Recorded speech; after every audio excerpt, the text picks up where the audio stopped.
Hey guys, good morning. Welcome to my live stream. Welcome to my gardening live stream, cactus live stream, plant live stream, gardening and friends.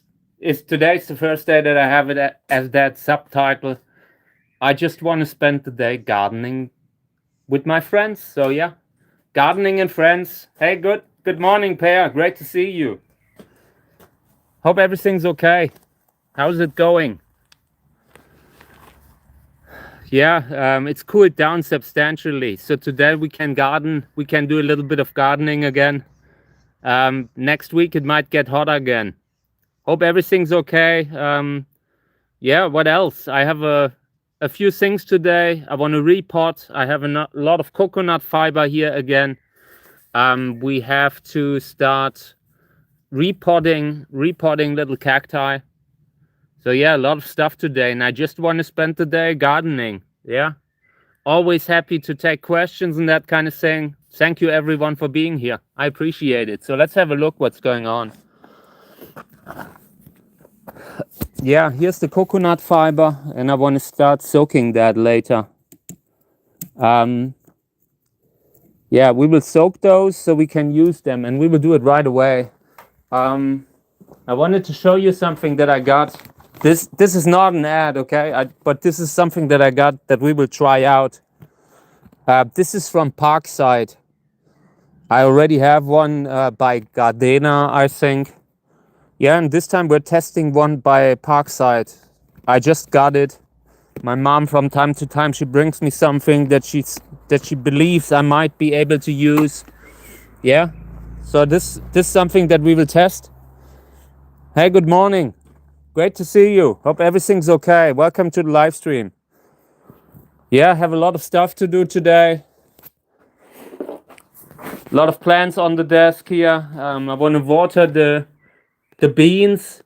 These are the 3 bean seeds that we planted on the live stream. Have grown quite a lot. And they would have probably grown more if I had given them a bigger pot.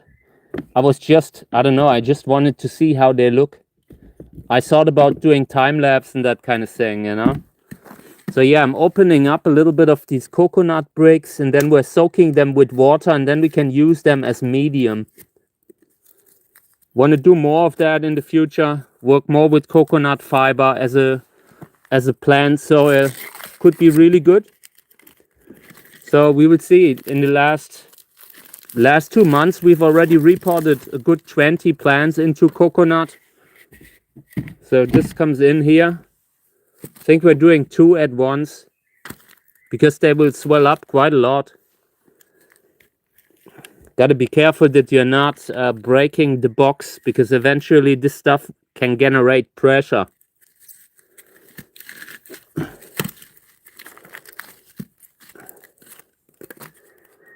Yeah, and these are neutral. You can get these with fertilizer already added.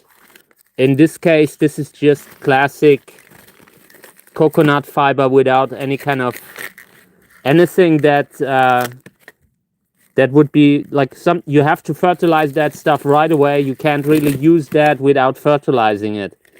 It's basically like a hydro medium, and it behaves a lot like that. It's okay. So I will turn on the water, and then we will put up a little bit of water into that tub thing. Yeah, I actually wanted to fertilize, but I got interrupted while I wanted to fill the fertilizer thing, and now we do not have. Now we don't have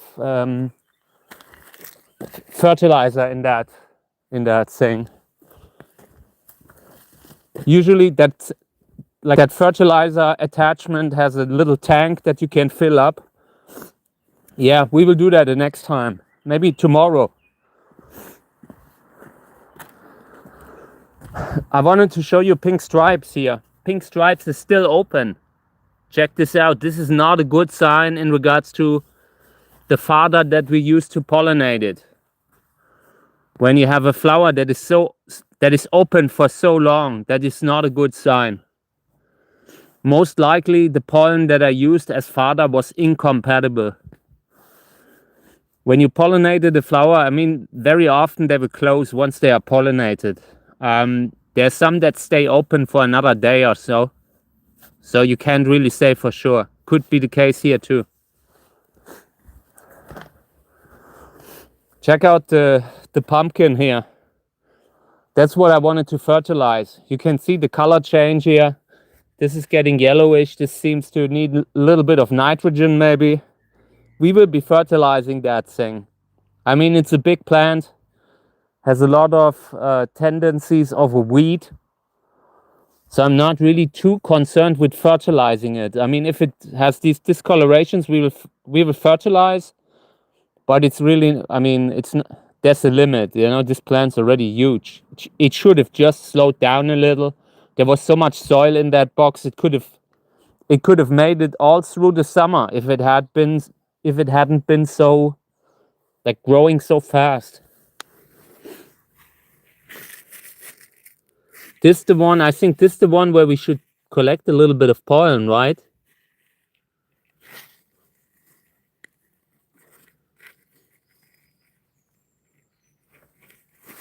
But yeah, this is going to be our Halloween pumpkin.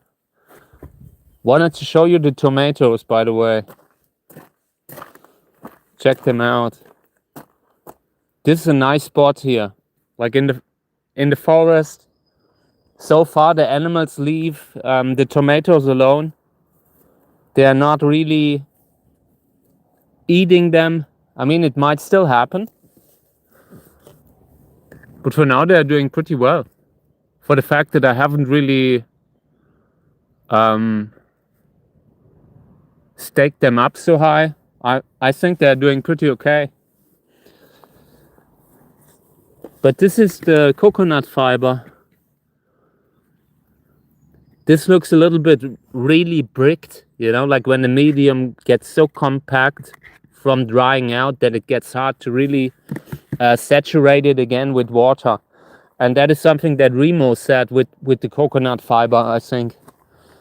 Gotta be careful. I'm still not convinced that the coconut fiber will be really a replacement for the other soil that we had.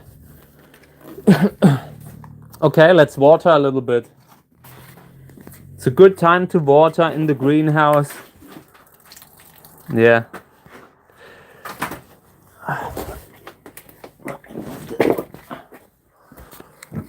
Gotta check the water hose. Maybe I have a tangle in it again. It's a never-ending story with this water hose. I always took it for granted that you can just turn on the water and the water comes out of the other side of the water hose.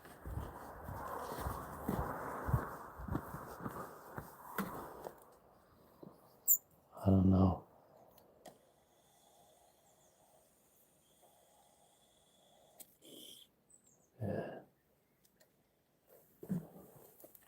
Okay.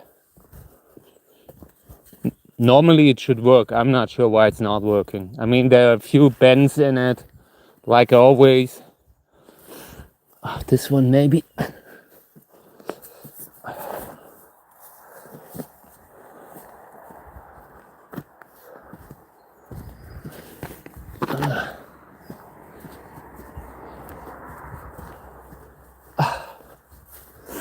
I hate it.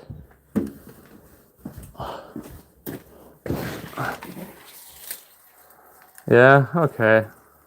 It's good enough, I guess. Later I will try. I think I need to look into that again. This is not normal. I hate it. I hate it. Why is the water pressure so low? Maybe I have the other one.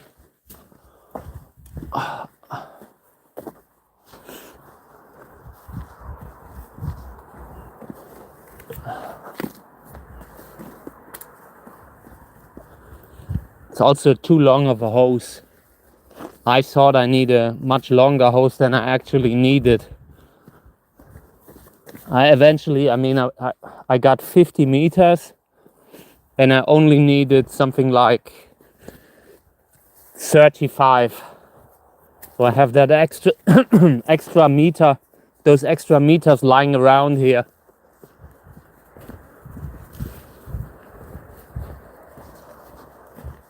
Okay.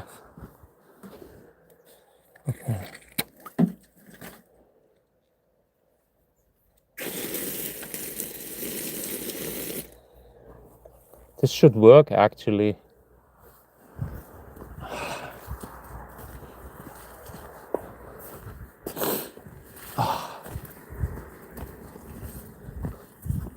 I think I'm gonna get me a shorter hose. This is not acceptable. This is really frustrating every time.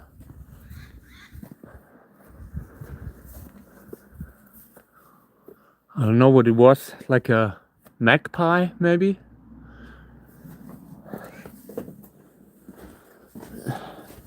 So, okay, this is a little better. This is okay. So now we're watering, finally. Yeah, just want to water everything because we've had a lot of heat in the greenhouse. Especially the little plants here that do not have a long time where they can tolerate being dry, being completely dry. I'm in the middle of cleaning the shelves. A lot of the plants that are on the shelves need to be in separate pots now, sometime soon. Yeah, and we will take them down one by one, slowly but continuously. So yeah. But until then, I need to water them to make sure that they are not dehydrating too much in the time. It's still super hot in the greenhouse and they are flowering. When the heat gets too much, they will stop flowering, they will drop the flower buds. And it took so much work to get the flower buds, so I really try to avoid that.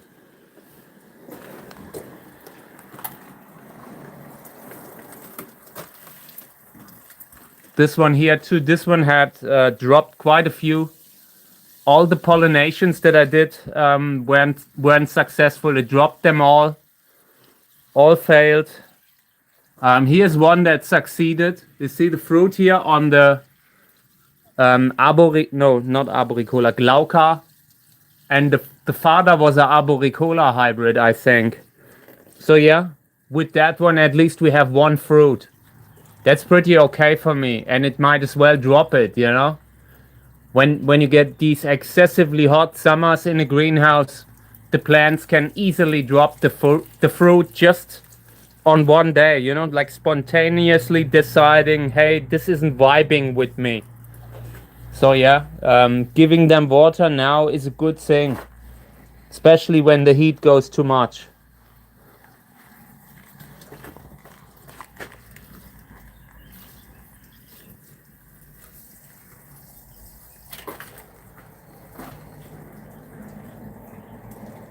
Yeah, next time we are testing that other attachment for Parkside, like from Parkside, from the manufacturer Parkside.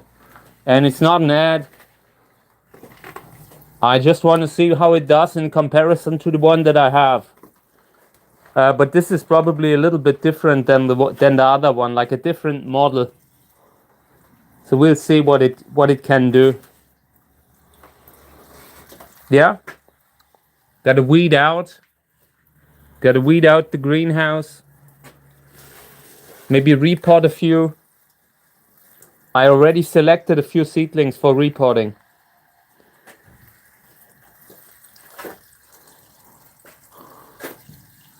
Think we're taking this one down. Hey, good morning. Welcome to the live stream. Thank you for being here. I hope you like it. I'm just watering a little. Watering in the greenhouse to keep the flowering happening, you know. I don't want them to drop the flower buds now. Everything went well so long. Now they can actually finish it up.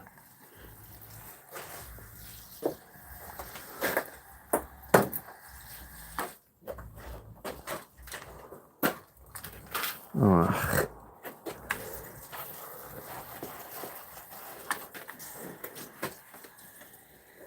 Gotta empty the shelf. In the next couple of weeks, we need to repot them so they are ready for next year.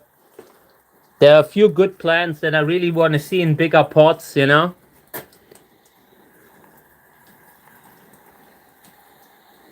Only picking the most interesting body types and all.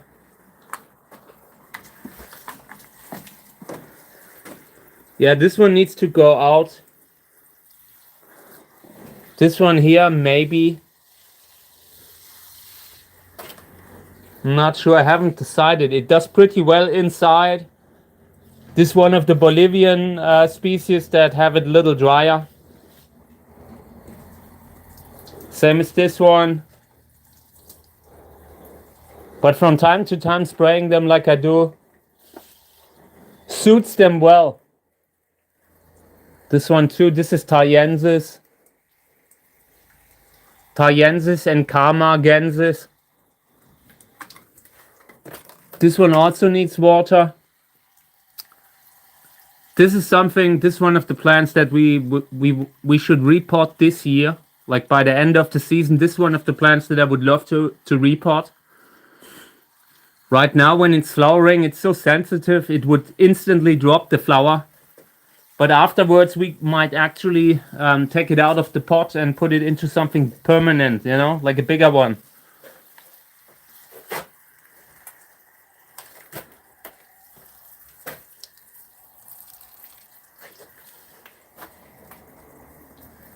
Okay.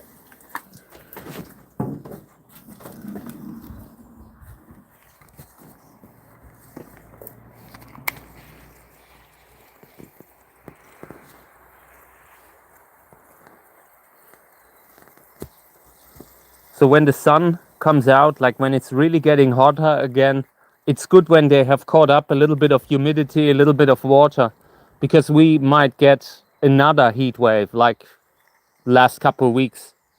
Was so bad that quite a lot of plants really lost substance. That's why we have to repot a lot of them. Like the heat was so bad that I can no longer go with such a fast draining medium.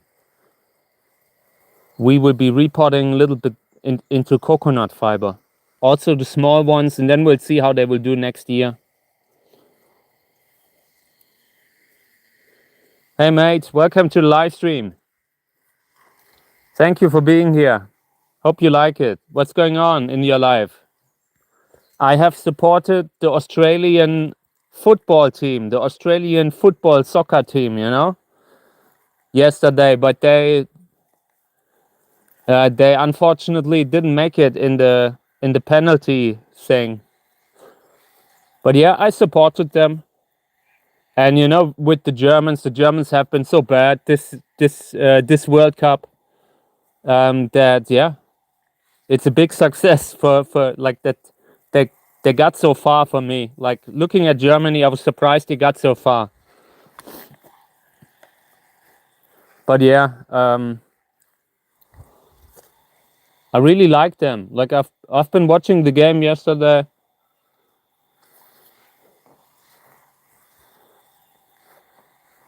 I'm sure the sport will continue to grow. People might like it one day, at least a little bit.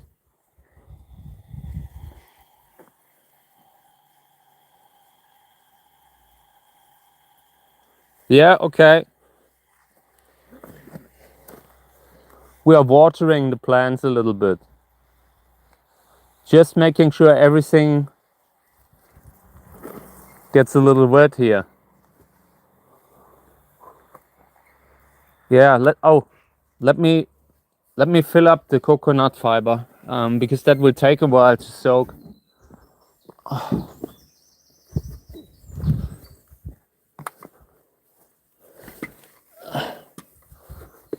So, okay. Ow. Nice. It's not tangled. So, yeah, I will fill this thing up now. Maybe half. And then we'll see. Half will probably not be enough. I mean, we could already put in more. Yeah, we're putting in more. Why waste the time, you know? Let's put it 2/3 maybe. And if we have too much water left, we will just put in the other coconut brick that I still have here. So right now it's so hot, like the last months was so bad that wildlife is getting really close. I've looked at the camera in the garden that I have, and we keep having foxes around during the day even, and they looked really hungry. Right now it's something like 10:30 in the morning, like yeah, 10:30. I mean, Australia has that 24-hour system too, right? It's 10 in the morning, 10:30. Nice. It's the time when you can still garden, you know, when you can still do a little bit of gardening here and there. So yeah, by the way, just wanted to show you this medium here again. These are for the Hilde Winterer. These are Hilde Winterer pots. We will put them in there, and these are for rooting the cuttings, you know, that had lost the grafting stock, something like that. They're already a little bit calloused, but I don't trust them fully, so I'm rooting them in this pumice medium. And in the next couple of weeks, we will buy more of that because we need more for rooting Lobivia. This is the medium for the Lobivias. They just, like everything that needs a good drainage will go into this kind of medium, maybe. We will try around with the coconut fiber. Maybe we can mix it. Might be a good medium if we do 50-50. I'm not sure. We will try it out. But in my opinion, it is hard when you're growing Lobivia to grow them in an organic medium. It might work in the coconut fiber, and that's what we're trying out, but I'm not trusting it 100% enough to pot them into it right now, like all of them. I potted a few Lobivia in it, and we will see how they will do. Because it could end badly. I'm not sure how the coconut fiber will be with the Lobivia roots. We will see. Okay. Yeah. Then I wanted to have a look here. Oh, let me show you this. This is really made me angry. Like I'm turning into the Hulk when I'm looking at this. Look at it. This is a rodent damage. The rodents have eaten a piece of our graft. And look at the size of that. They even they have even eaten some of the rubber bands. Yeah, and I just wanted to remove the rubber bands now, because this is going to be, maybe we can save it. There's a big part left on it. Yeah, that happens, unfortunately. Like where I live here, this is right in the forest, and there's so much life around, so many little animals, you know. But yeah, I need to really put together a place where I can have them without anything getting to them. When I have them in the greenhouse, this will happen again. Yeah, we will remove the rubber bands here.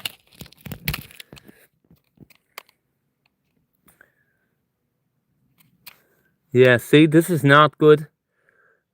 This could become infected, but if we place that on the top shelf, then maybe we have a chance. Or one of the upper shelves, a little bit full sunny, but not completely, you know, not being baked 24/7, because the substance isn't big enough. But you need to have a little bit of sunlight to heal that. If you just put that in the total shade, this will become infected. So yeah, we'll try to find a shady spot in a sunny greenhouse.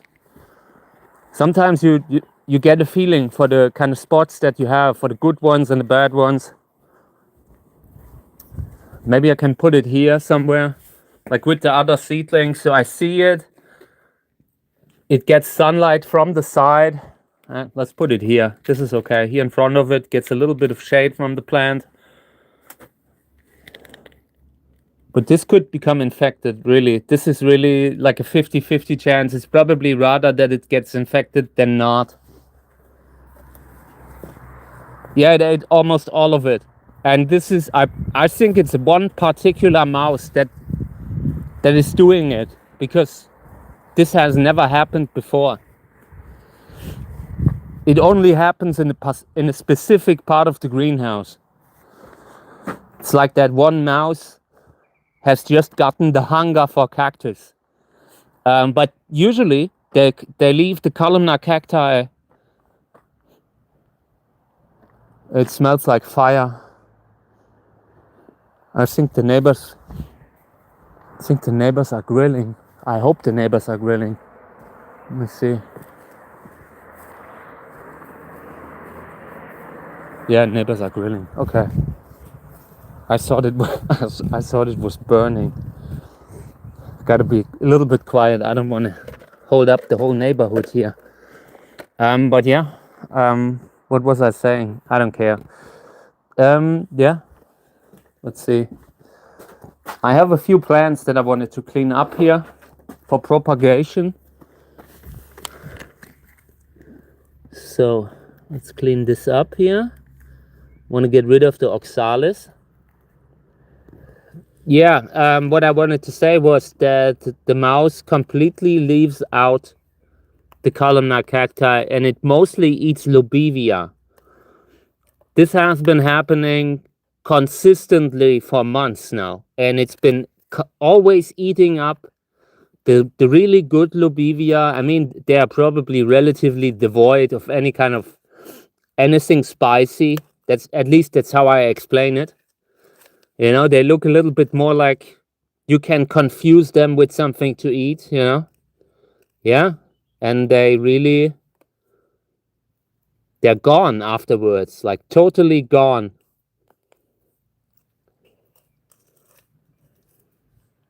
I have a split feeling about the mice, you know? I like animals, and that include mice are sweet when you don't have them in the house, but once you have them in the house, it's a nightmare. So Kami is there and always keeps the house clean. But every part of where Kami isn't, you know, you get the mice. The ones that I really like are the little shrews. I try to really avoid that she gets these. When she catches a mouse, I mean, it's nature, you know. I'm not really. It's hard when you have a cat, you know, like it's in their nature.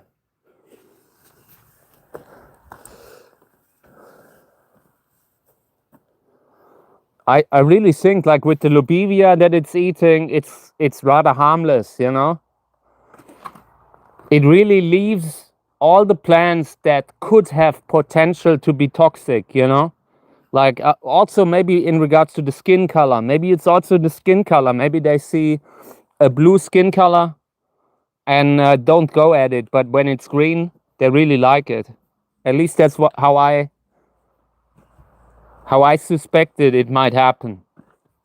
Yeah, and I mean, some Lobivia might taste better to mice than others, you know? That can definitely be.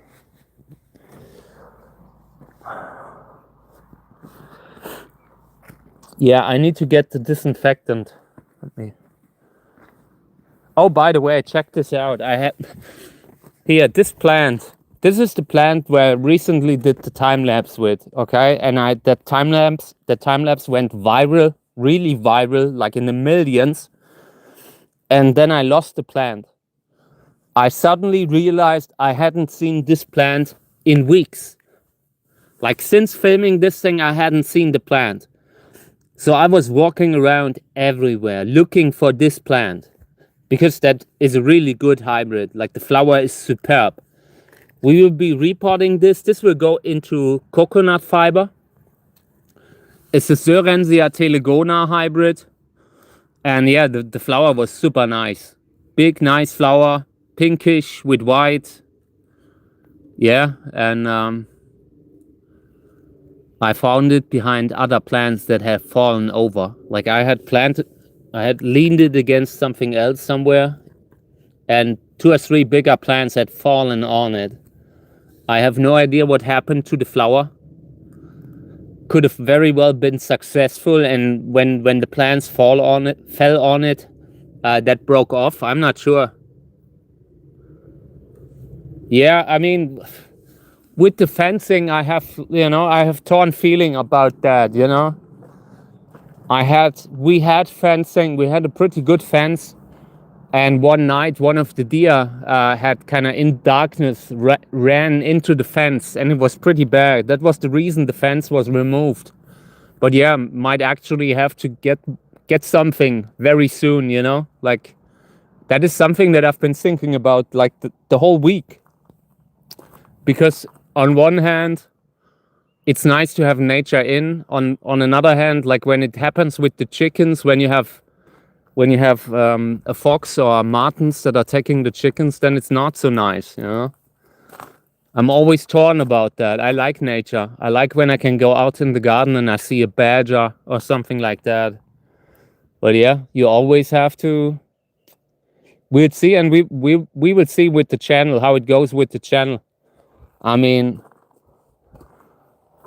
so far it's still peaceful. So far I didn't have people coming to me like storming the garden at night. If that happens, maybe we have to really get a good fence. Yeah, I every time I come out and I see an animal, I love it. Like secretly, I really enjoy having animals around, but it comes at a price. I have to clean up the garden everywhere. Like they leave droppings everywhere. And yeah, then some of them, like the foxes have actual really like worm diseases where you can really get sick. So you always have to be a little careful. That's why I'm always cleaning up everything that I find in the garden. But yeah, it's not something like with the chickens, it still hurts. Like every time I see the fox that is living here or nearby, or the martens. Like recently I had 3 martens in the garden at night, and they look kind of sweet. But I also thought about what happened to the chickens, so I'm totally torn with nature right now. I love nature, but there's also too much of nature when you basically have it right when it's coming to your house. Yeah, but the yard that I have here, this is not a classic yard. We will have to do some real yard work in the next years to actually get this thing turned into a yard.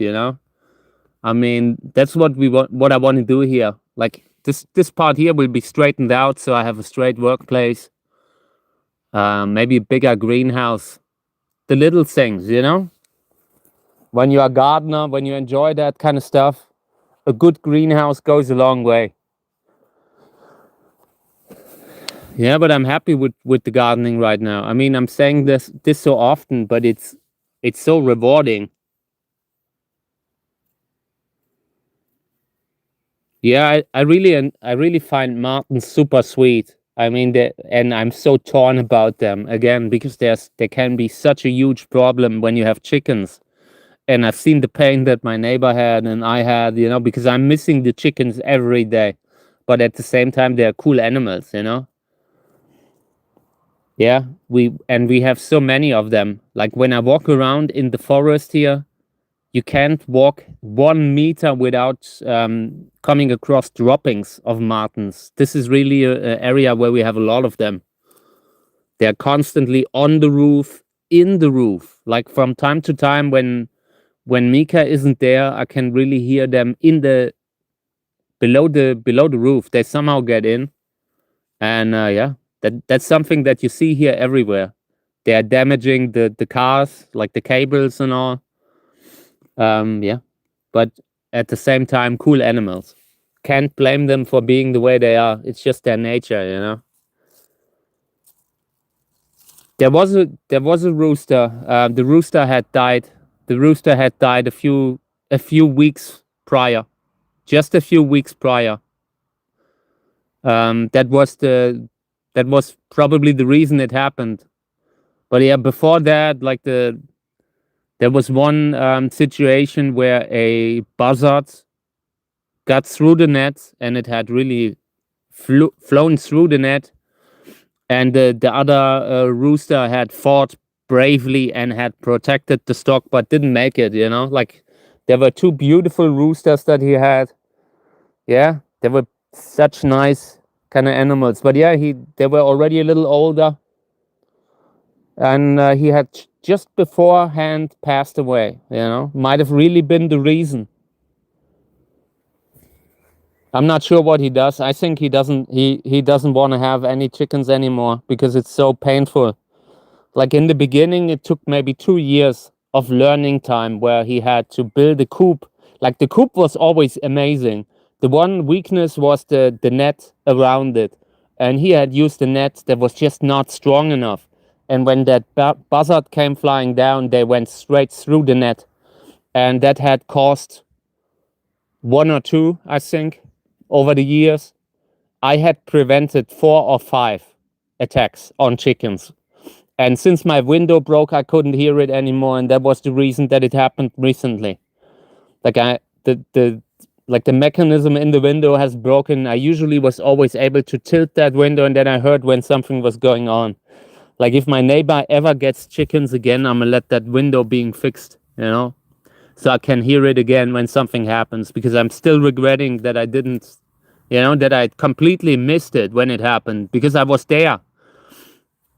Sometimes I blame myself for it, you know, and I know it isn't my fault, but I used to hear a lot when this kind of stuff happens. I have let the chickens down, these poor guys. I had named one of them. Yeah, and we'll see if he will get new ones. I don't think so. The pain was too much. Constantly you are losing an animal because also the lifespan isn't so long, you know. Yeah, he's completely depressed, and I don't blame him, you know, because over the years, I mean, he lost all of them now. I mean, some of them have reached old age, but it's so painful because they are so sweet. These are so sweet animals, and I'm still heartbroken, you know. And seeing the martens and all, I suspect it was a marten, and yeah, I had stopped looking at the videos from the garden for months, I think. And recently I started again, but I feel like right now I'm not ready yet, you know. I'm really disappointed in them, you know. Like, I don't know. Next time my neighbor has to build a better, you know, like has to use chicken wire all around. Absolutely no space where there's no chicken wire. Otherwise they would get in. Like the entry was maybe like this, you know, but it was enough for a marten. Might have also been enough for a fox, but I doubt it. I've had looked at it, and to me it looked like one of the martens did it. Yeah. Life's tough. Like in this part of the, you know, like when you have this kind of a landscape. I've seen the fox that is walking around here, and that guy's looking really thin, like really thin. It's kind of not so good when they are thin, you know. Like I don't want them to be too hungry, you know. Yeah, like with chickens, it's always difficult to protect them. A lot of people that have them, like I've always been getting recommendations to get a livestock guardian dog, you know, like one of these bigger dogs. If I would get me chickens, I might actually do it. I'm not sure. But then again, you have another dog that you love, and then, you know, like the more animals you have, the more you are getting worried about them, that something's happening, you know. And yeah, but I consider getting something. I had really seriously thought about getting emus. Maybe emus or ostriches. Something that is big, where a fox or a buzzard can't get them, you know. Like if I imagine an emu and a fox on, you know, I think that they could defend themselves pretty well. So that is what I'm thinking about. Or maybe alpacas. The only thing that's why it hasn't happened yet is because then I have alpacas, you know, and when I lose one, I'm really crying, you know, like because I They're so sweet. But it's in the plan right now because I want to get rid of the grass. Maybe if we have something that can eat all the grass, can eat all the ticks that are walking around here, that could help me a little. It's okay. So let's see what we do. I definitely want to repot. I have brought a bigger pot for something, but I'm not sure what we should put in. We could repot a cactus. I definitely have a few smaller ones, like I brought these here for the little cacti when we're singling them out. And I want to start singling out in coconut fiber. So yeah, let me have a look what's going on there. And everything's in the, like the flower stuff is currently maybe a few days away from the next flower flush. I am just in the middle of setting up the time-lapse camera so we can film. Yeah, a few bigger ones.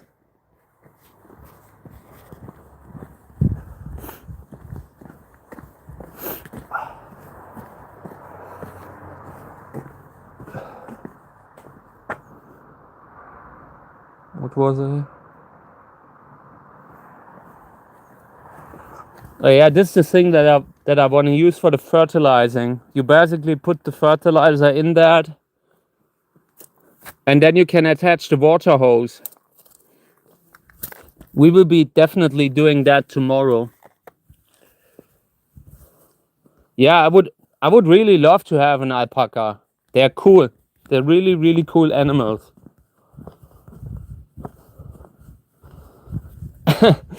TJ, I'm not sure why it filtered it out, but yeah. It didn't like something about the comment. Okay, yeah, let's repot these here. These look interesting, but they need to go into a big pot. Like a little bit bigger pot separately. We will split them up. Getting coconut fiber here. So I will put the camera on the tripod and then we're repotting these. Got to get some of these seedlings into a new medium. Yeah, I'm not sure what the problem was. Okay, let me see.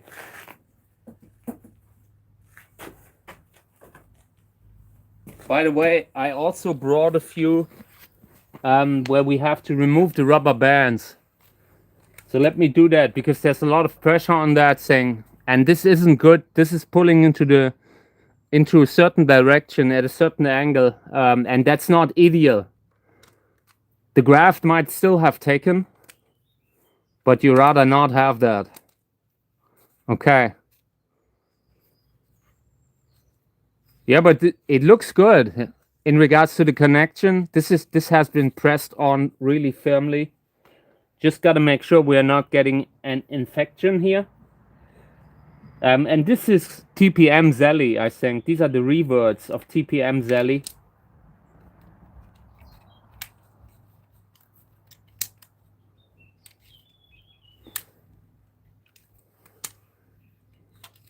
This looks good. I like this. Looks like it has taken. And these were the ones that the mouse left over, like that it didn't want. So this is one of the Fedas hybrids. Yeah, and when we have the rubber bands off, this thing can grow. Oh, this looks bad. The grafting, I think the grafting stock gave in. Yeah, grafting stock gave in. Oh man, we need to take it off. Grafting stock gave in. When that happens, have to separate them right away because otherwise the infection will also spread in the scion.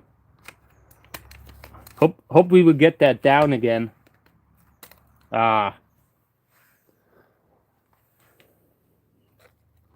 So yeah, this doesn't look good. Cleaning that up a little bit. And then I'm putting that on the top shelf. Removing one layer here. Okay. I think we can fix it.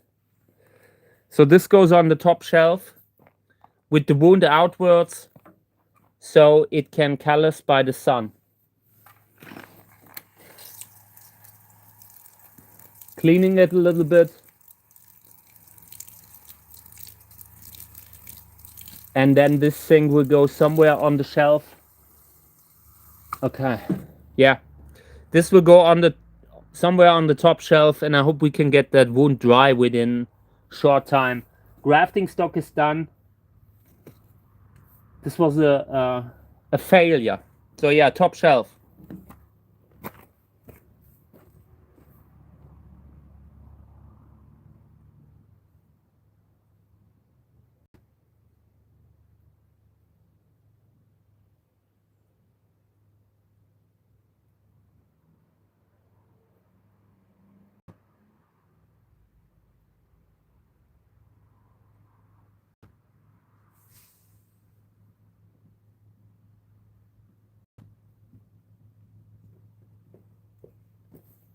Okay, I want to get these out of the pot. This goes on the shelf. Somewhere not excessive heat. These can take like full sun all day long, but a little bit of maybe 3 or 4 hours of light during the day, direct sunlight, they can take.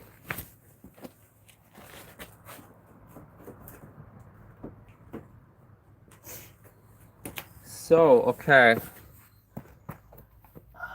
Then I want to collect the rubber bands before we are losing them. These can be reused. I don't want to have them lying around in nature because animals eat that stuff and it's not really edible. Okay.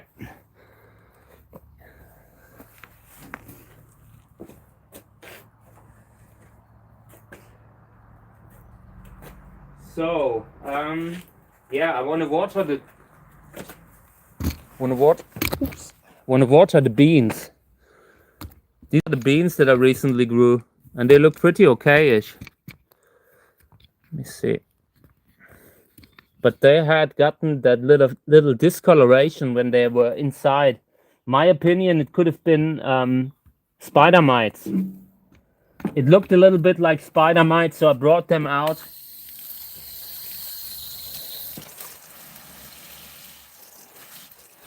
So I can water them more efficiently. So yeah, and usually you would probably stake them up. I think we will do that too. So I wanna put a little water into the soil here that it isn't so dusty. I want to be able to really get rid of the old soil without having dust all over me.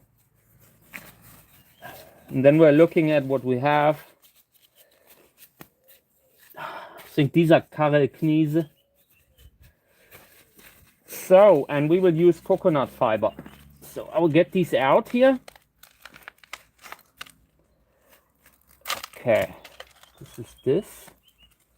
What's this? Okay, now which one is which?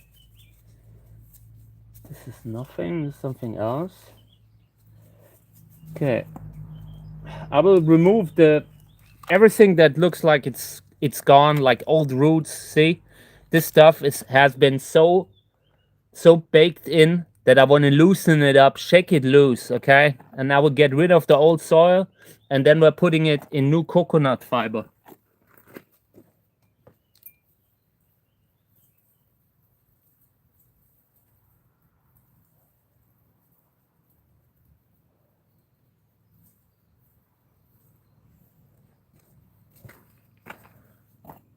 This looks a little better.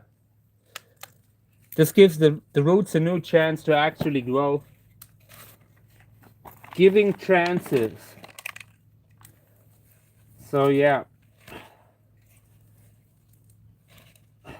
Filling up with coconut fiber, usually you would let that stuff soak a little longer, honestly. But yeah. I just don't get to that point. I would have to do it in the evening. Maybe next time.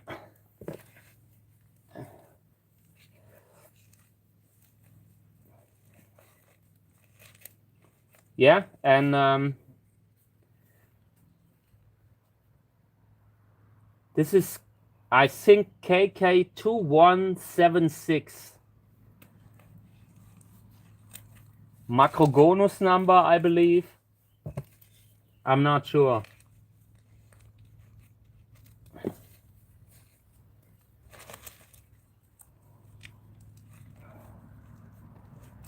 Okay. So next one.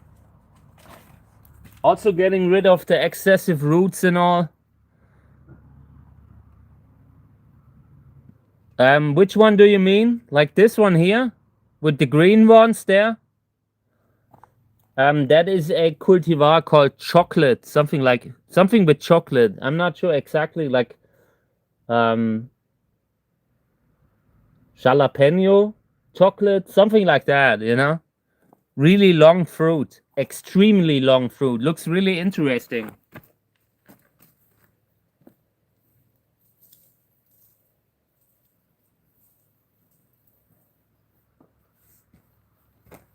Check this out. The root here, they've been like, they had a lot of space, but once you have roots that have been in a pot forever, they will not be able to grow healthily anymore. So it was really time that we repotted this. Waited too long.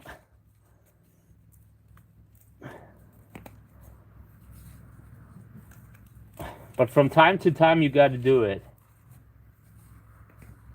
And the stuff with the coconut fiber really helps me. Really helps to have enough medium available. It's not so heavy to carry, you know? I like that about it.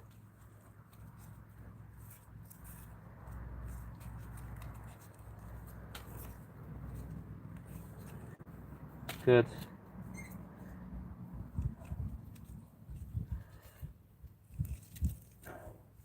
All right, so these two go into coconut fiber, and I will try to have them in sun, because the medium is relatively water retaining, so they can stay in the sun a little longer.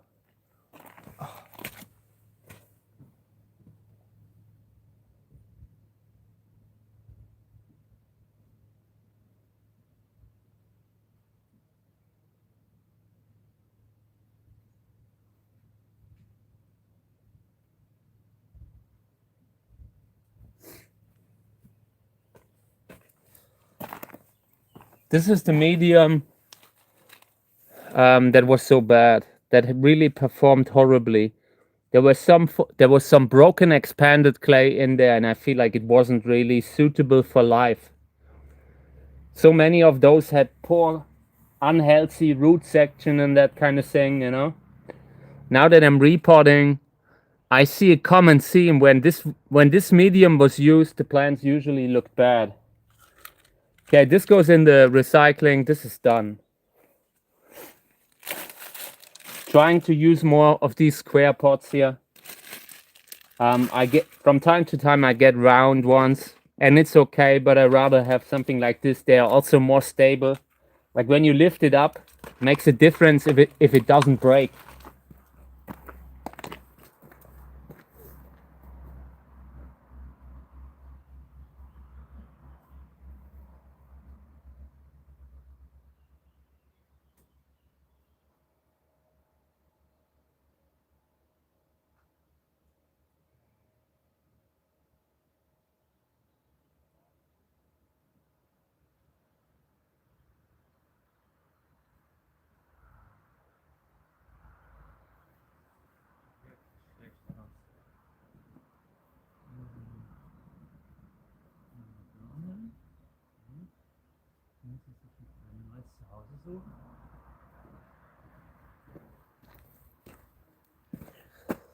So, okay, I will see what we report. Yeah, square pots are really better in regards to the space. I used to like when I realized that when I was sowing out, and there was a time when I was sowing out with the takeaway container tag, and when you have like a few square pots, like a few takeaway containers that are square, you know, like you can staple them so much easier. You have like it's so much more organized. It allows you to carry them easier and also more space that you can use.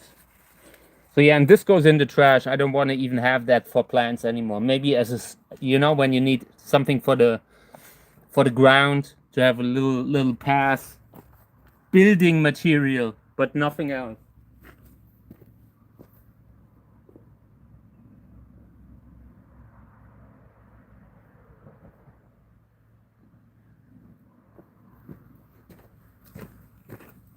So then we have a few of these. Let's try bringing them in coconut fiber for now to just see how they will do. I currently lean towards using pumice for them, for these kind of plants, for these candy cans like hybrids, but we will try with a little bit of coconut fiber. Maybe it works. Maybe they like it. Who knows? So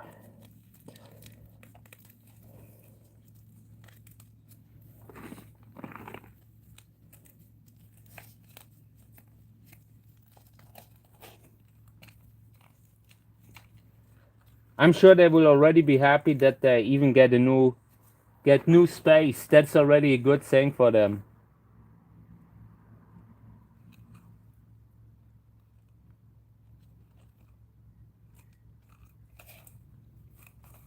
Always got to make sure there's nothing living in there before I dump the soil in it.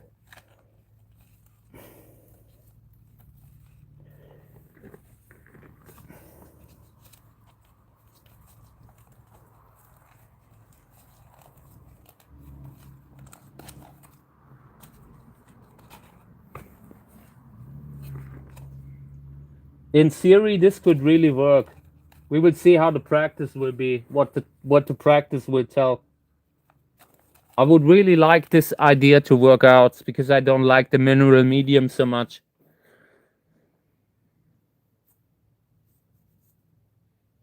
Hey Remo, by the way, greetings to you. Haven't seen that you were here. I'm a little like I have dirty hands and I can't really touch the smartphone so often.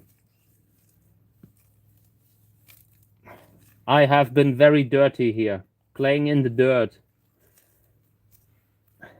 Yeah, let's do 2 in 1. I don't have so much space. We don't have to overdo it. And if this doesn't work, if the plants look poorly next year, we will be potting everything like that is like that. We will put them into pumice instead. Or maybe a mix with pumice, 50% and 50% coconut fiber. That's my plan for now, in case the cacti don't like the medium.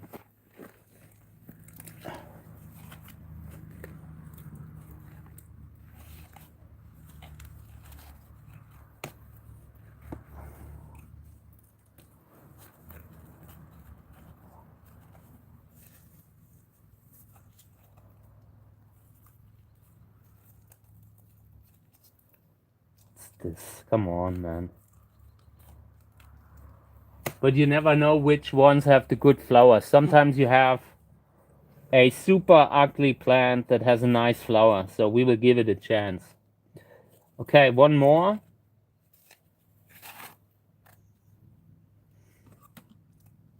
Yeah, maybe we're giving this one a bigger one. This is a little bigger already. This is kind of nice. We are really good cactus breeders, cactus growers. We are doing what needs to be done. I hate it. But it's part of the game, unfortunately.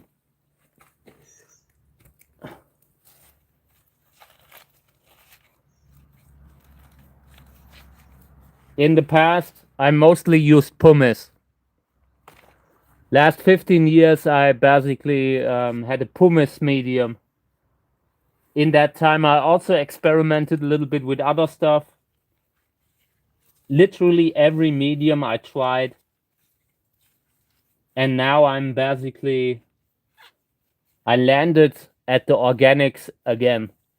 We will see if it will stay like that.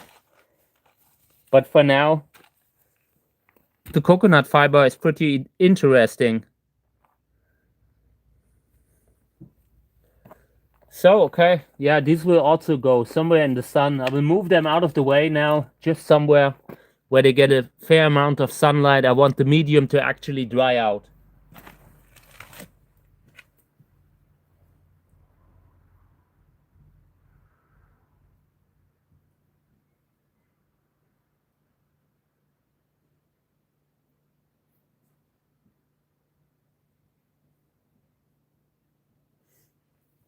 So, that was already good that we got this one out of the way. I had that plant, like that cluster of seedlings lying in the past, and I already stepped on it once. And once you start stepping on plants, it's usually not contributing to their health. So I was very happy that I got them into the soil now. I want to add another brick of coconut because we need it. I've almost used up 2/3 of the coconut that I got recently.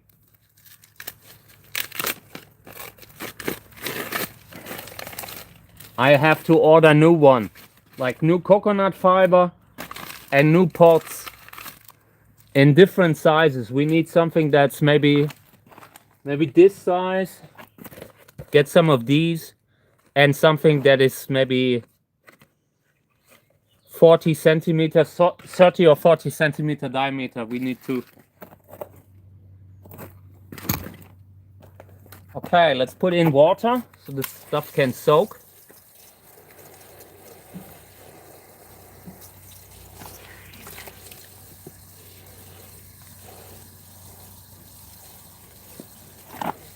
For now, I like it. I really like the fact that you can take a little brick like that and you have a nice, a fair amount of medium. This isn't something that, I'm sure there are better mediums, you know, like coconut fiber.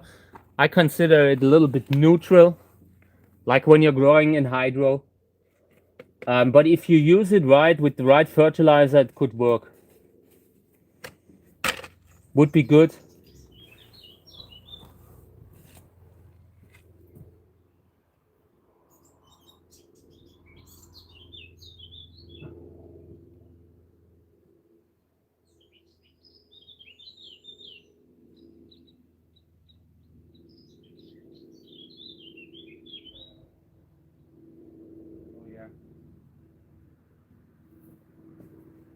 So we would separate these here.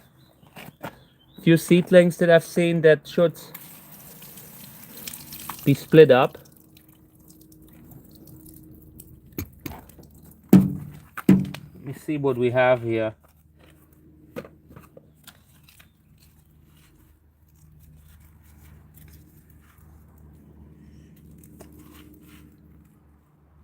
I love when there's no label. Makes everything so much easier.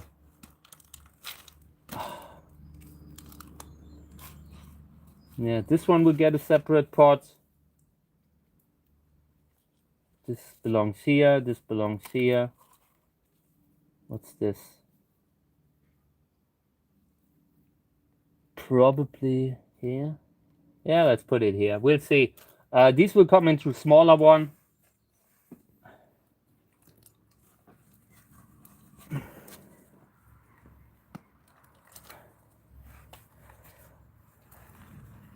I have a few older misplant hybrids and I want to repot those. The misplant hybrids have a priority now because some of them are really good, and I don't want to be the one who lets the team down by not getting them through, you know. So we will be repotting them in the next couple weeks, and yeah, for now it'll go into coconut fiber, and I will also get a little bit of pumice. for the few cases where that's not an option, like Lubivia stuff and you know. Okay.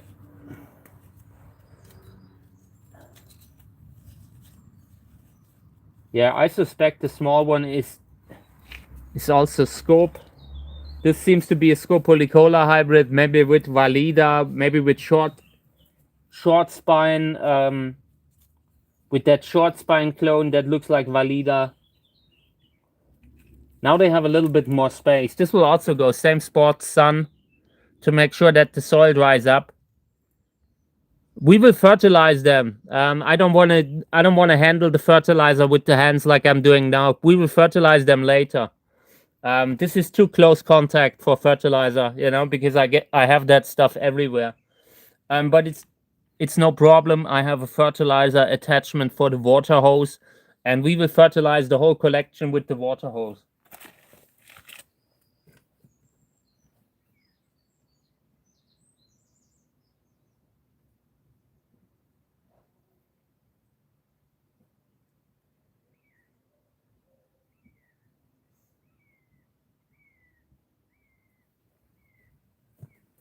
You can definitely put everything in there that you want to have. Like you can put in if you have an organic fertilizer, you can put that in.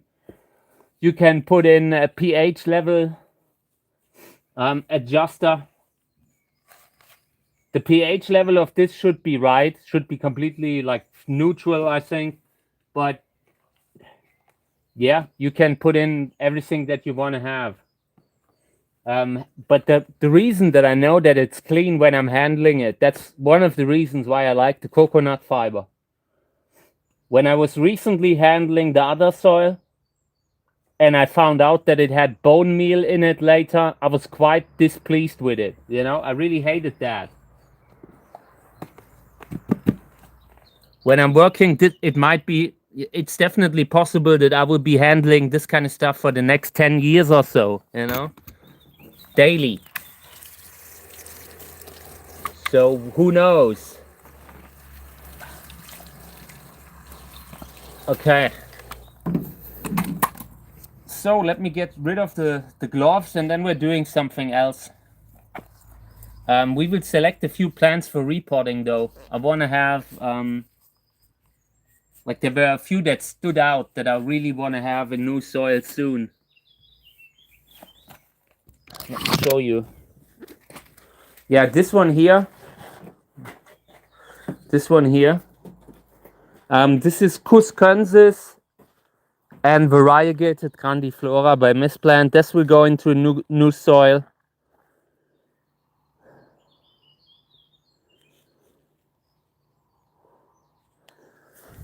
So, okay. Yeah, we will repot that later. Maybe let's get the disinfectant and then we're taking a few cuttings because I also need to take cuttings here. Oh, by the way, this one I want to also repot. Where is it? That hybrid that we lost recently, that I lost. Did I lose it again? Oh no, here. I want to repot this one too. This is the same soil. I've seen it that it is that incredibly fast draining soil.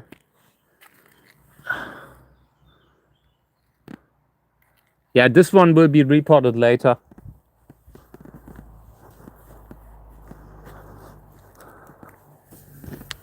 So check out the strain here. This is the one that we discussed earlier. Here it has one that has color already. Like this is how they are supposed to look later when they are ripe.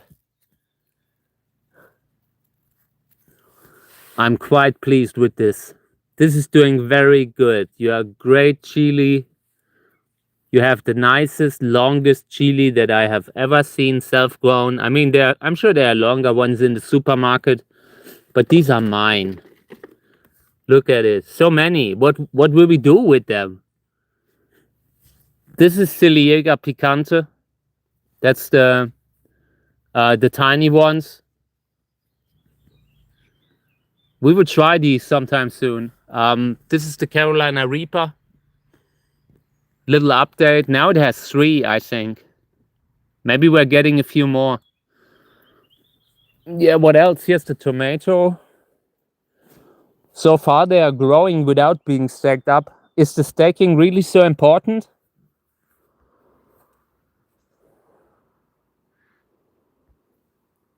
Yeah, that one's ripe, exactly. I'm not sure why it filtered it out. But yeah, that one is definitely ripe. We will do something with them. I'm just still so amazed that it worked out the way it worked out. That I feel bad removing them because they look so amazing, you know? I also should have done more, like I should have filmed more of that, you know, like in separate videos. Maybe I will do that in the next week. Like doing a separate video per plant to just show what we have grown. It's just I don't want to bring too much of the gardening content on the channel, but I also enjoy it, you know? It's a nice kind of content. And it's fun. It's healthy to do the gardening right now. Such a good part of the live stream. Thank you. I'm really happy. Yeah, I'm like with the AI moderation, with the automatic moderation, I suspect maybe people are saying it like that, you know, when they're you know, making some raunchy comment. Maybe people use it like that too, like saying that's ripe, you know, like the fruit. But what do I know? Yeah, this one here needs to come out. We will report this one. I'm really now in the next couple of weeks, we will select the plants that need the repotting the most. And I will try to get enough pots and enough soil for them. Yeah. Tomorrow morning, we are packing a book, like a book order. I will have to do that in between. So yeah, every time I get a book order, I'm shipping out. I'm getting me a few pots. I'm getting me a little bit of more coconut fiber or maybe soil. Like I also want to get me pumice, washed pumice. I still have a little, but it's not going to be long. And for the lobivia, that we might have to use that medium. I'm really not sure if we can use the coconut fiber for lobivia. I have my doubts. Knowing lobivia, knowing how sensitive they are, like when it's about shade, this kind of medium makes it so much safer to overwinter them. And this is already washed. Doesn't have so much dust, you know.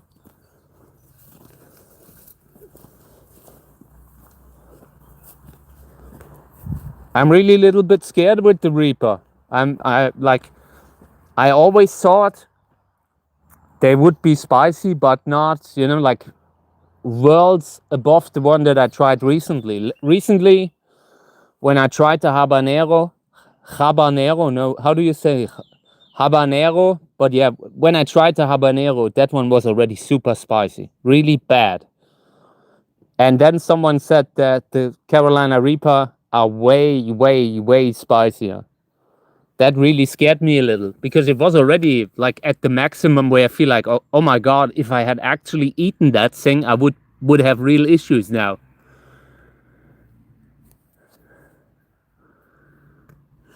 Yeah, we'll see.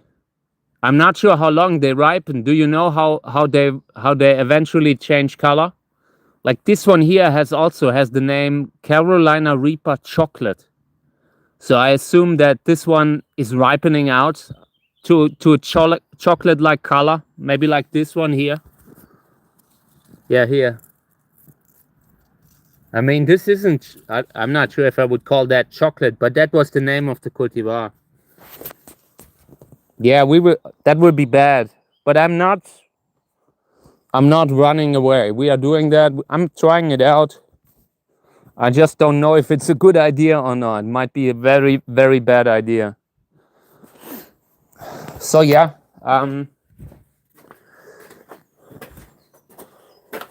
we will take this one down. I think we're doing it now because I really want to get this one removed from the plant. The wound needs to heal when we are cutting it. And it's already pressing against the window there. I could do time lapse with it maybe. But the big concern that I have is that when we're taking it off, it will instantly drop the flower bud. And we could still wait a little longer for the flower to open. Then we could collect pollen. We could use that in pollinations. Yeah, and we could pollinate it. Sometimes when you have removed the tip after pollination, then the pollination still sticks. Sometimes they realize they now need to put an effort into reproducing, and sometimes it can still pull it through, like develop the fruit and all.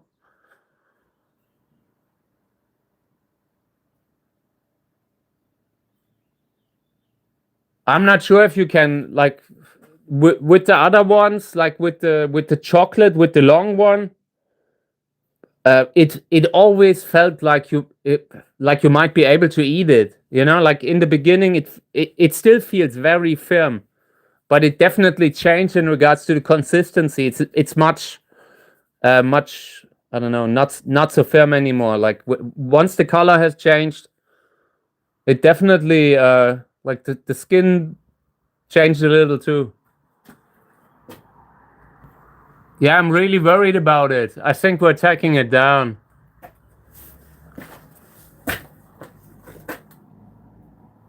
See, it's pushing it up quite a lot here.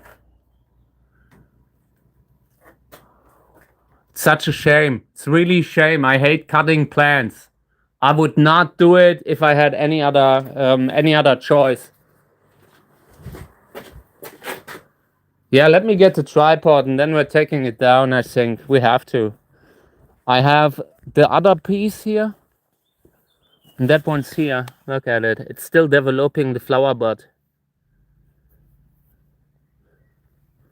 And this one here, I've had it in the shade, trying to shield it a little bit from the sun because this one had really too much sunlight. Once I had moved it back into the shade, the color started coming back a little, but it's still not fully back. Would be a real shame to lose this plant. This is a hybrid between Atrocereus rondonianus and Zerenzia candicans. And really interesting combination, making it a little bit more frost hardy.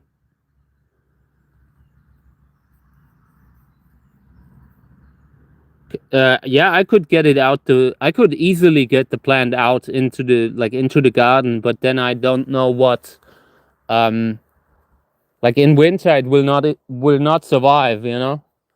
I could keep them out, I could cover them, but it's really difficult. You would really have to protect them from frost and all. It's not so easy here. Without the greenhouses, I wouldn't be able to keep cacti here. Like maybe with the exception of a few Opuntias and Scholla, you know, like that kind of frost hardy stuff. Maybe Echinocereus I could have. But we have a lot of rain. It's not just the cold, it's also the rain. So I will put it here and then we're taking that one down. I have to. Let me just, it's like I'm drunk, but I'm not. Give me a second. Okay. So I'm getting a tool and then we're taking this one. No, this one. Taking it off maybe here. Well, maybe here. A little deeper. So we have a tip that we can root again. The tip pieces, when you are taking off a tip that used to flower, those have a tendency to continue to flower later on. And yeah, that's why I want to take it off now. We will root it separately. The bigger the piece, the more likely it will flower again later. In my opinion, it's really it happens a lot that once you have removed the tip, it will flower again the next year. But it doesn't have big rootstock anymore. So you have to really try to get that plant to root fast and to get it into flowering again on a regular basis. Sometimes they flower within the first year and then they don't flower anymore. This is no problem. This one's very thin. It's not a heavy plant. There's some, like the other one that I have in the other greenhouse, I would be worried about that one, but this is no problem. Let me show you how we will do it.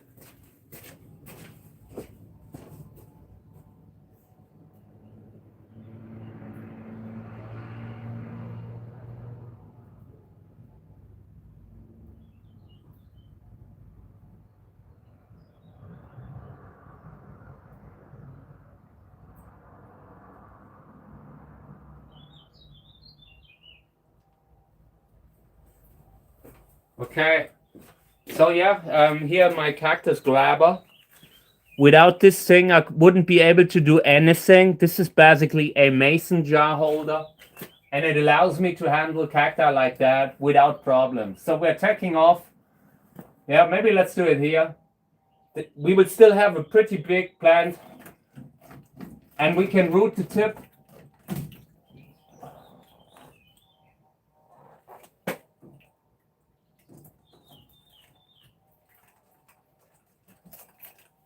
Okay. So let me move the camera. This looks pretty good. Let's have a closer look outside.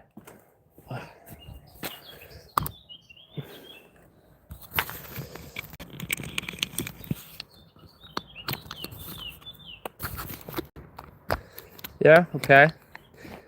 This is Rio, Kansas, from Sacred Succulents. And here's the thing where it pressed against the window. See, it's already infected.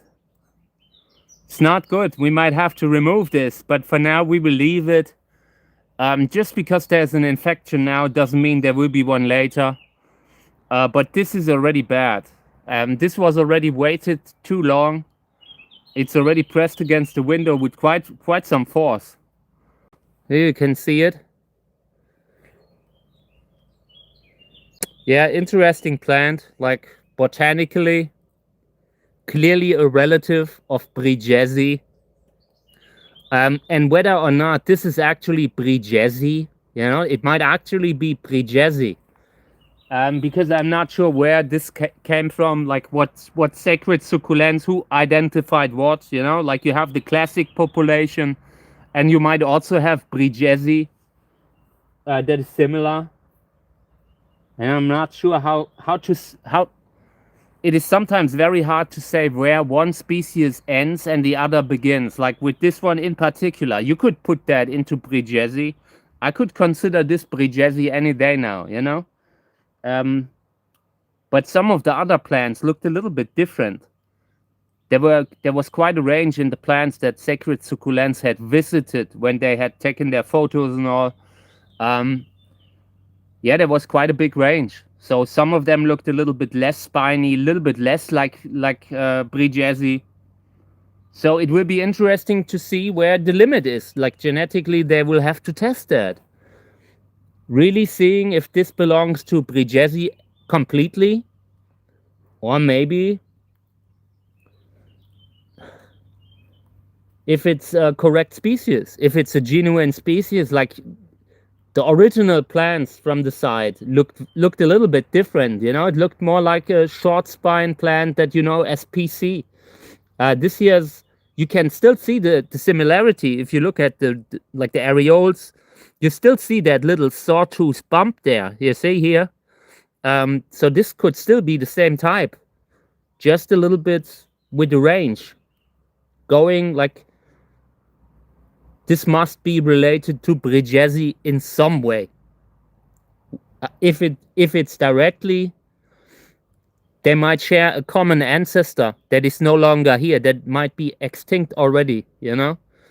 Yeah, but this is interesting. I like it, and I will try to let that callus, and I will try to do it in a way that it doesn't drop the flower bud.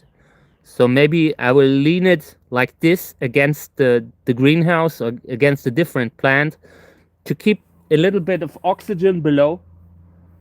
I suspect we will get so hot that this thing will callus without being turned around. I could turn it around now and it would be the safest option. But that would also mean the plant might actually drop the flower bud. Flower bud right now is a priority to me. I can always cut again if the wound doesn't really heal properly. I think this will callus no matter what. But again, the flower bud for now is a priority, and I will put that somewhere in a dry spot where oxygen gets to the wound. So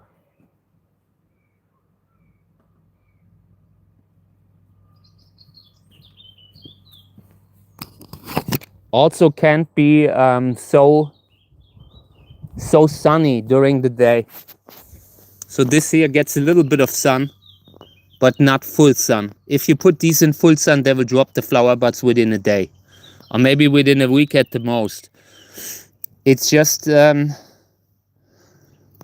this point they don't have a lot of substance, but they might still follow through. They are already very far. That's why I cut them now. It's still time for the plants to heal until the winter. Also these here for the wounds to callus, and maybe form a few minor roots before the winter. Yeah, and we can still make use of the flowers. Okay, so let's see. We have another one that I also want to take down. That one's here. What's this? Is this guy living on the cactus? Do I have to worry about making this guy homeless when I'm removing that? I'm not sure. Yeah, but this is the next candidate that I would love to take off. Do you ever use rooting hormone? I used some in the past, made my experiences with it, and then I lost the bag and I haven't found it ever since. Like that was a few years ago, and I've been looking for that bag for quite some time and I haven't. I might as well not have it anymore. I think I don't. At one point I accidentally dumped that, you know? But it helps. I know some breeders that use it quite efficiently. Also know some breeders that use that kind of a paste, you know, like kaiki, that kind of popping paste to induce popping. But I personally, I tested that once and it failed. Plants didn't look good afterwards, but I'm sure I used too much of it, you know. Okay, yeah, I think we have removed the ones that needed to be cut back the most. This one here, we can leave. It's not fully at the, here in center yet. And if these two flowers eventually end up growing a fruit, then we will leave it. I could always move the plant a little bit more towards the center. Good. How late is it? Okay. Yeah. Let's see what we do. I have a few other things that I wanted to do.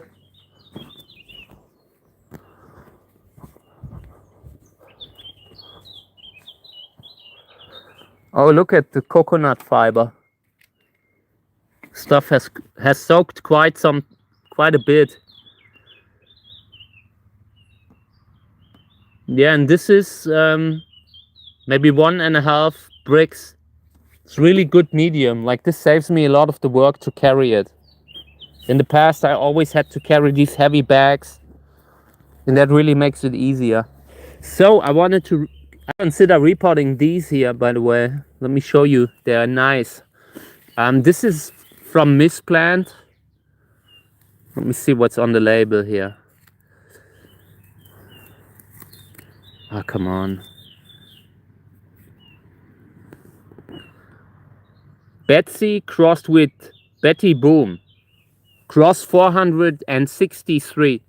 And yeah, this looks good. This looks interesting. Has the classic Betty Boom spines coming through.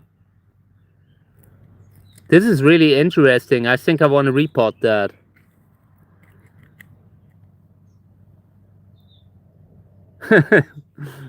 Yeah, that plant really got close to really messing up the roof, but I think we got it in time. So yeah, but this will be repotted. This is a priority in the future. Then I wanted to have a look at these. I've had these in the greenhouse and they hated the winter. It was too cold for them. So now I consider singling them out. Caulescens. Serensia caulescens. Yeah, this is amazing. I like that thing. But relatively cold sensitive. It didn't really like it in my greenhouse with the temperature that I had. I had 2, I think +2 Celsius, but yeah, these might need to go into a mineral medium, and I still might have to overwinter them inside. I'm currently thinking about what we will do. Of all the plants in my greenhouses, the Bolivian species have been the most cold sensitive, like Tacachyrensis, Carmagensis, caulescens, Quadratium bonatus, all those plants that have that are growing in relative mineral medium had a lot of issues. Mean these here or the ones here? I really like these. I think Betty Boom, I think some sort of an echinopsis in it that is responsible for the spines. This looks really interesting. Yeah, and that's the kind of stuff that we have to report in the next 2 months. I hate it. Okay. Yeah, this one we might have to cut back because it reaches the roof.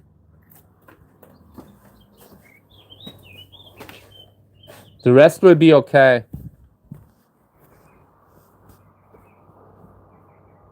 Yeah, I actually wanted to fertilize. I really regret that I didn't get the fertilizer because it takes a little bit of prep work. I need to fill up the container, but we're doing that tomorrow. Oh, I wanted to have a look at this. What's going on here? Let's have a look. This looks like a mess. I would love to just dump it. Just throw it in the trash. So let's see. Yeah. For one, the grafting stock popped. That's the first thing. And this is fungal. It's not looking good. I think I'm not keeping that. But I want to have a look at the label. It really depends on what kind of a plant this is. Sometimes one pop can be enough. You know, you like people are sorting out plants way too early. You can save a lot. Skin problems, all that stuff. You know, you can do so much. So let's get the tripod, and then I'm trying to clean that thing up. We will remove the side pops to give the cyan a chance, and then we're putting that into full sun and hoping that it pops again, because that will be the only way to get something out of this. Might actually be gone. Like the way this looks here, this is really not good, but it still feels firm. When something feels firm, I usually give it a chance. So, and the grafting stock looked interesting, you know. I'm not sure what it is. In my opinion, it's probably Taurus and Taurus, like that clone. So we might actually grow out. It's a nice plant. So then let's see. What's that? It's a hybrid by Ingo Bartels. Is this really Ingo Bartels hybrid? Yeah. Okay. Yeah, I think we can put it up somewhere on the top shelf, really where the sun is the most intense, and then I hope that it will just pop again. Because if you put that in humidity, like if you put that somewhere down, this will continue to linger on for months. This is actually the type of stuff that should be sorted out. But if it's really something important, you can keep it, you know? You can keep it to try getting one healthy pup out of it. Yeah. So now I've removed the side pops. The stock will try to pop again. That's just what they do when you don't. Yeah, we could flatten the edges here a little bit, removing the ribs to scar the skin, to keep the plant from constantly trying to pop, you know? Just keeping the plant no other chance than to put the energy into this ugly thing. And that could actually work. Sometimes it does. But this is already pretty far gone, so we will see. So now this thing is pretty scarred. Here, we will also remove that. Okay. Good. Now this thing can actually not do much apart from putting energy into this part. And unless that thing is in full sun, I think the fungal infection will consume it. So full sun, top shelf. This here will basically scar over, and then maybe we can get a pup. So next one.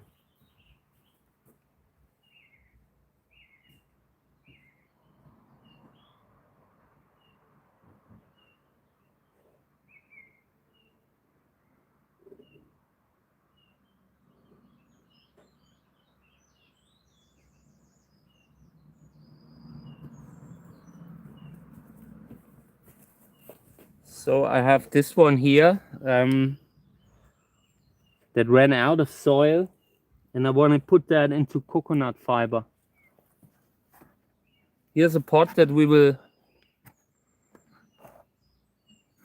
use for the vegetables. I'm not sure what we will use it for, but I'm sure we will find something that needs to be repotted.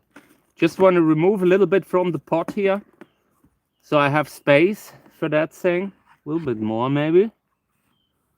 Okay, I want to have it a little deeper in the pot, because the one thing that I do not want to have here is that it keeps falling out of the pot. So now I try to really fill that thing up a little bit. Let me get this here, press it down.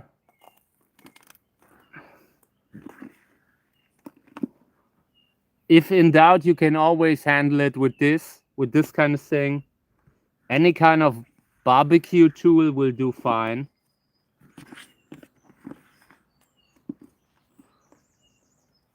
Yeah, and it will be interesting to see how the coconut fiber will do, like how the plants in the coconut fiber will go through the winter. We will see. Gut feeling, I think it will be great. Last year I already tested some and the plants looked amazing. I had one that was so dehydrated I almost lost it. Then I put it in coconut fiber and within 2 months it looked amazing.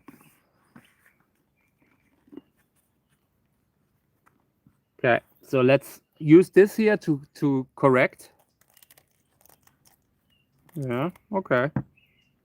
Always got to be careful because the spines here are also below the soil. Like when you're handling a cactus, there's always spines like pretty far down. Sometimes when you're grabbing for the label, you're getting one, you're catching one. Okay. Yeah. This one here I want to have also in the sun. I want to give the plant a good reason to start growing right away. Okay. I want to show you my big failure here. This is the big failure, the dill. Dill didn't come out nicely. Dill has real problems. Check it out. Like it recently, when it was so hot, the thing just dried up within just a few days. So now I consider putting it in the water, but then it might run out of oxygen, you know?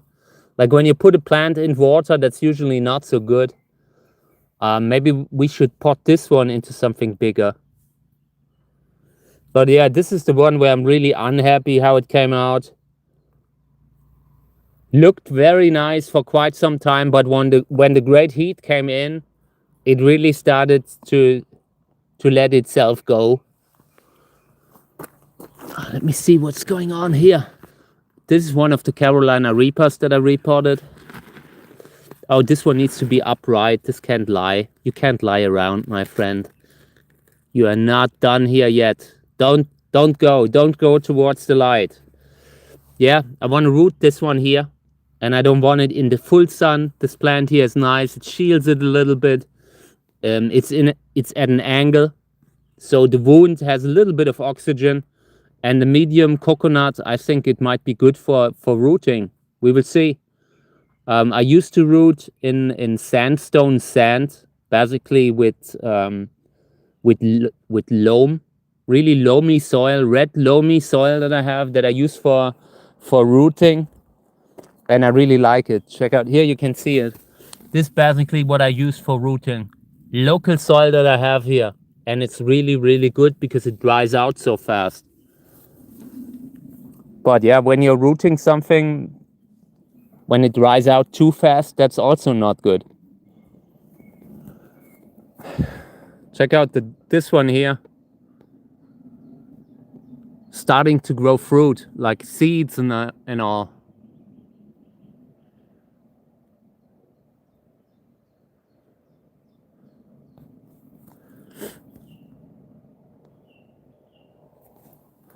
Okay.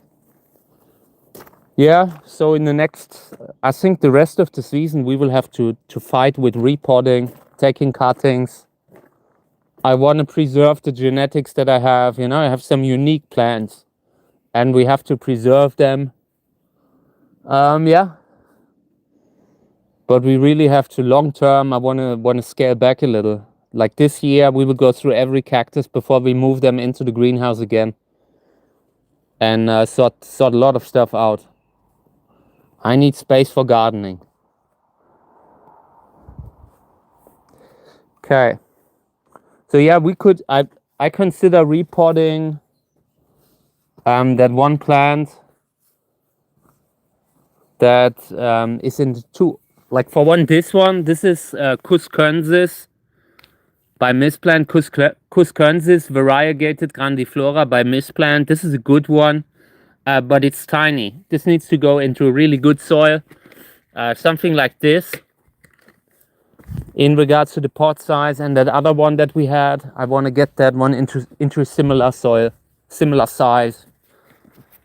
Here, I hate that soil. This was a very mineral kind of soil. Wasn't really keeping the plants healthy. So we are ditching that. Maybe we're using that as for drainage at the bottom of the pot, but that's absolutely it. Watering them. I don't want to have any kind of dust when I'm working. I hate that. And depending on what kind of a mineral medium you use, it takes a while until it is thoroughly wet. So let me take it out here. Oh, this is bad. This is already, look at this. We need to cut it out, I think. Yeah, let me move that. Let me move that over, and then I'm trying to cut it out, okay?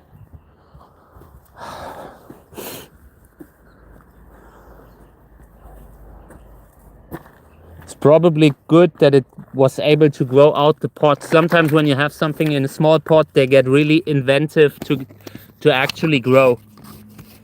So yeah, let me... Oh, come on. Okay. I will try not to harm the plant or the rootstock.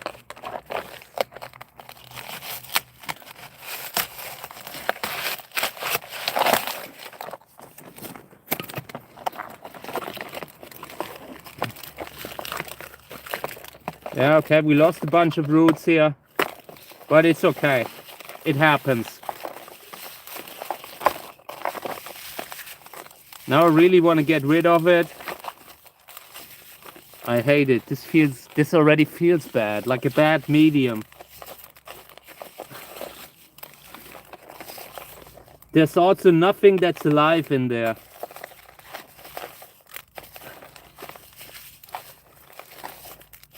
But the plant was, oh, there. I apologize, little spider.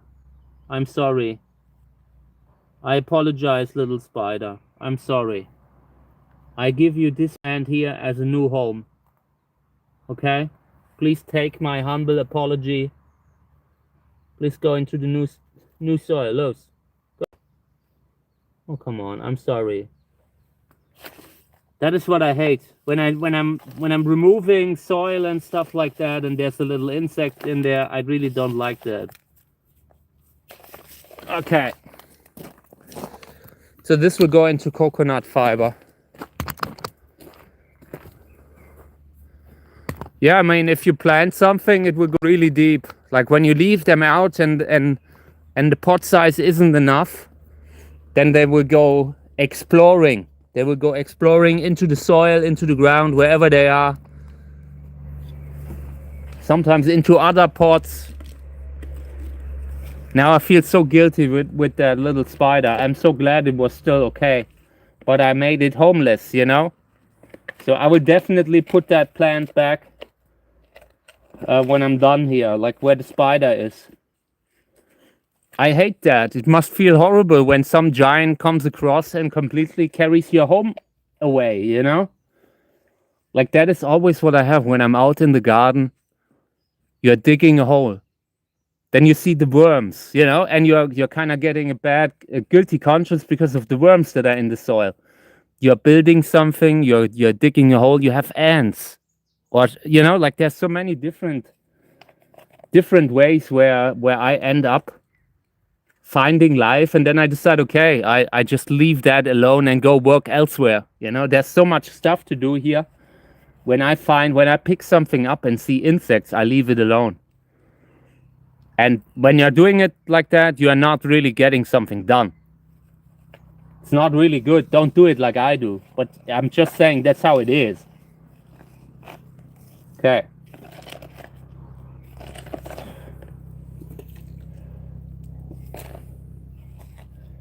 I should have left the plant maybe a little aside, you know, to make sure there's nothing in it. Always having a guilty conscience.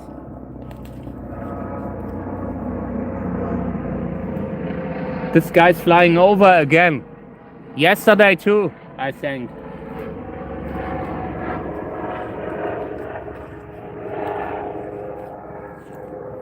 I hate it. I hope the spider is okay. I'm nuts. Really nuts. Good. Yeah, I mean, I like them. I really love them. I mean, it is so easy to be destructive when you are the size of a person. You know, like when I'm walking around here during the rainy months in summer, we get snail and slug infestations, you know? So you're walking around here, you have to walk on eggshells, and there's life everywhere. And that is a good thing, you know? But so often you see something sad, you know, like little insects. Life is tough for them. Wouldn't want to be one. So I'm just thankful that I don't have to, you know, have to live their lives.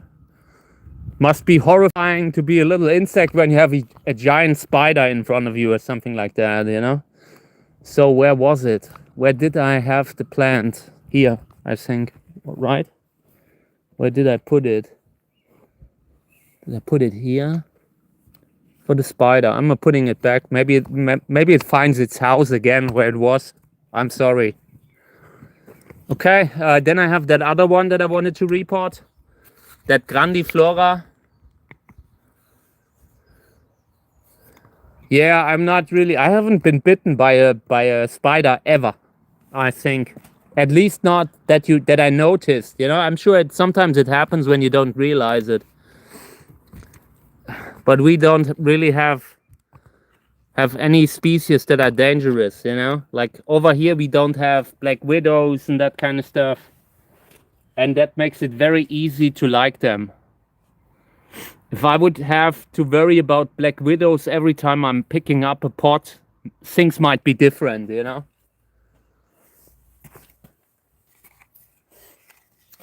I'm sure it's not easy when you have them. So, yeah, I would love to put this one here in a big pot right away. This is Cactus grandiflora. And if we give that one a nice big pot, maybe it will go crazy. But yeah, I'm out of pots. I'm really out of pots again. I've never bought so many pots and they are all gone with the gardening. I'm nuts. Let me see. Yeah, we have this one. This is a little excessive for that tiny plant.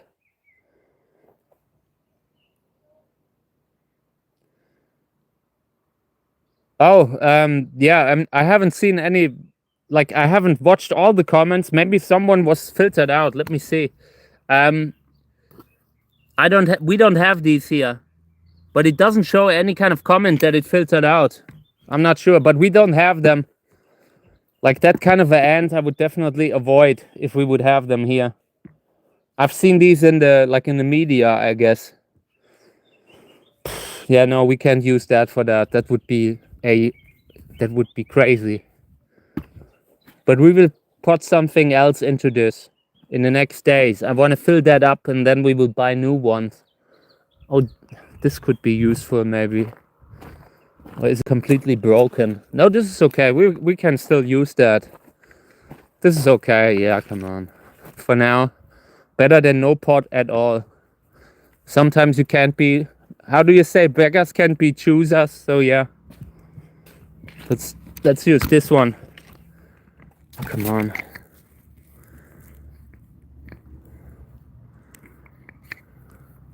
Yeah, I mean, my love for animals has limits, you know.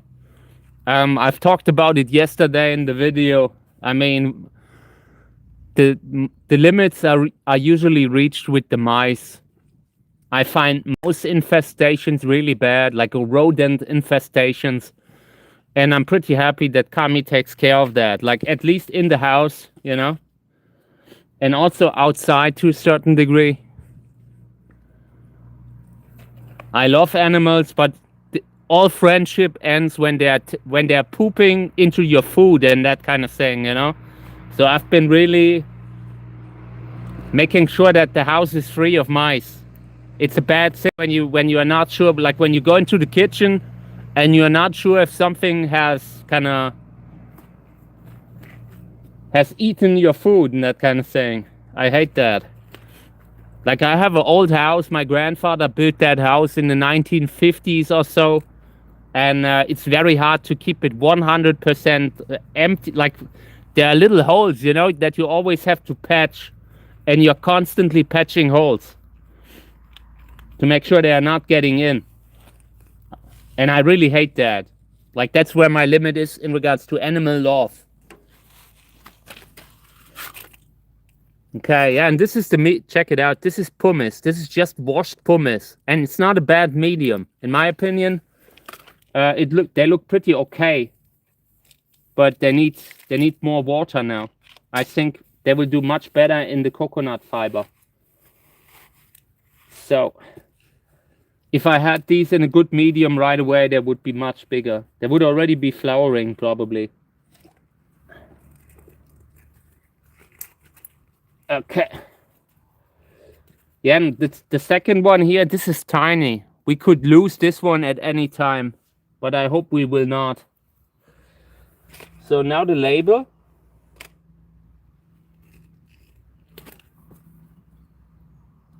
Not sure where it is. Might be in the pot. Because I've looked at the label recently. There was one. I'm not sure where it is now, but I think I have it in the pot. Good. Yeah, this will also go into full sun.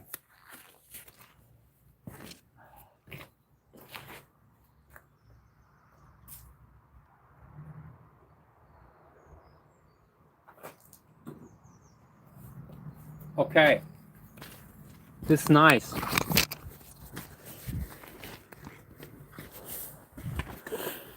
Okay. We will see how they will do in the coconut fiber in winter. This stuff needs to have a shelf. Can't place these too close to the soil on the ground. It will be too humid with this kind of a medium. So I will try to get everything that has coconut fiber at the sunniest spots. And yeah, then we'll see. So this goes into the, I don't know what we're doing with it. We could really use it. Sometimes from time to time I'm putting a little bit of the medium on the floor. So a little bit of groundwork here. Hey Andrea, great to see you. How are you doing? Hope everything's okay. We've been repotting into coconut fiber. Yeah, and it's okay. We will repot a lot. Like right now, I will try to repot as many as I can before the winter. This here needs to go into a new medium. This is Shirney. Echinopsis Shirney. Yeah, these need to get a new pot too. Maybe we're singling out a few that we have them separate, that everything's okay. At least I think it's Shirney. What is it? Let me see. Oh no, it's not. It's Corna chiloensis crossed with Macrogonus by Jasper. Jasper plant. These are really interesting. Looks nice. This looks like Shirney. to be honest. Like looking at the body, this looks very much like Trichocereus schöni. So one of the plants might actually be schöni. Very often they are labeled as macrogonus, you know, like I can see Kniese having it as macrogonus maybe. South Peru. But this must be schöni. That is the spination that you see on it. Look at it. It's a very unique spination. We will let these grow tall to have an example in the greenhouse that we can show. Yeah. These will come out. Let's move these to the other side. We will do that tomorrow. I think this will be the end now of the live stream. Tomorrow we will continue repotting. And we will repot quite a lot in the next couple of months. The goal is to really preserve the good genetics that I have here. Thank you, Andrea. Everything's okay here. I'm happy, you know. I'm having a little stress, a little bit too much stress. But I think I found the cat food for Kami. Kami had been so ill from the cat food, you know, like she seems to be highly allergic to some ingredients that they put in cat food.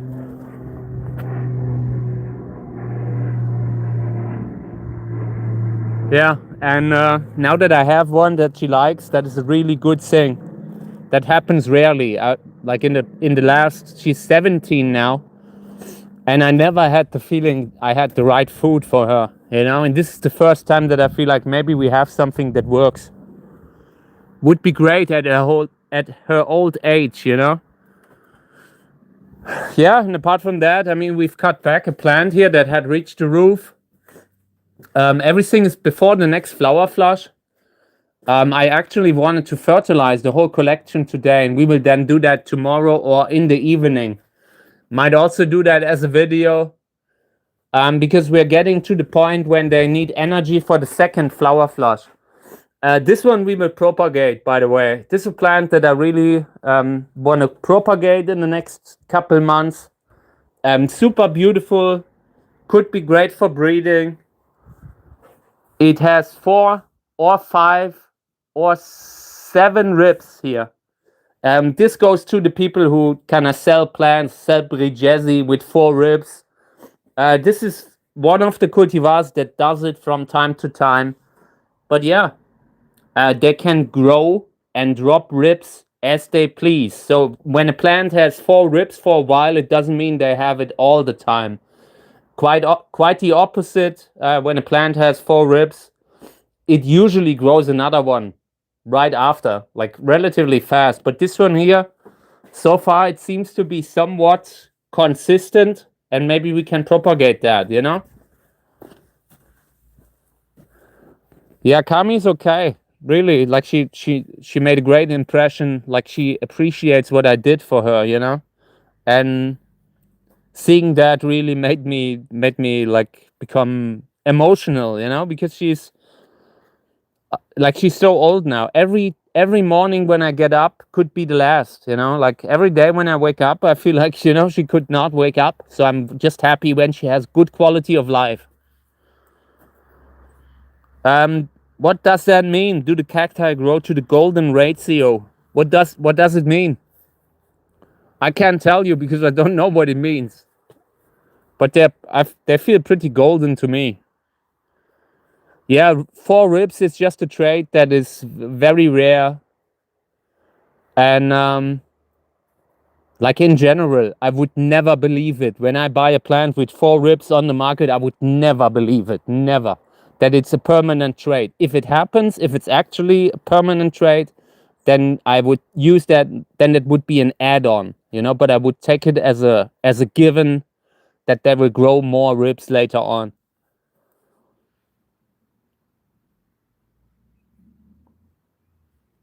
Okay. Yeah, that's I will look into it, you know. I will look into it. I mean, if the golden ratio is found in nature, then I would assume the cacti are doing it too, whatever it is, you know. They are looking pretty mathematical, you know, like with the ribs and the distance between the areoles and all that, you know, all following that kind of a how was it called? It was called differently, you know, like that sequence. where you have the same structure in the way things grow. But they definitely do that too. I think all plants do it, like that have these kind of similarities, mathematical similarities. Oh, that's great to hear, Andrea. 25, that's really long for a cat. That's great. I like that. I like that. There was once, like, I used to read about the oldest cats that ever lived, and then I looked into what kind of a food they were getting. And the guy who had the oldest cats, and he had a few that were very old, you know. So there was a theory that the diet had an influence, and I think he wrote that he is giving them like baked eggs, something like baked eggs and broccoli, like some sort of the guy was baking eggs, maybe with ham and broccoli, and that was the food that they were getting, and that was one of the oldest cats that ever lived. And the guy had multiple. It wasn't just one, it was like two, I think. Yeah, and the way that they looked into it, and they suspected that the broccoli might have really played a role. So I ended up trying to make that same food for Kami, and she hated it. She wouldn't touch it, you know. I was making the broccoli in the pan with the ham, but with the bacon, not ham, bacon, okay? Baked bacon, you know? And I was making that, and she hated it. She didn't want to touch it. And that's how my plan ended, to make Kami the oldest cat that ever lived. But if she would eat it, I would try it, you know? I'm sure the bacon isn't healthy for them. Absolutely. But maybe that kind of a diet keeps cancer away, you know? If you just have some sort of a less carbohydrates, you know, a lot of protein and that kind of thing might actually play a role. Like the one thing that I read, the more energy you consume, the faster the aging process works. So maybe by going a little bit more like ketosis, like maybe it helps. I don't know. Could work. I'm not sure. I'm already happy that Kami eats any food, you know? I have given up the plans to give her the food that I want. Okay. There's something on the tree. Let's check it out. I think we're having a squirrel.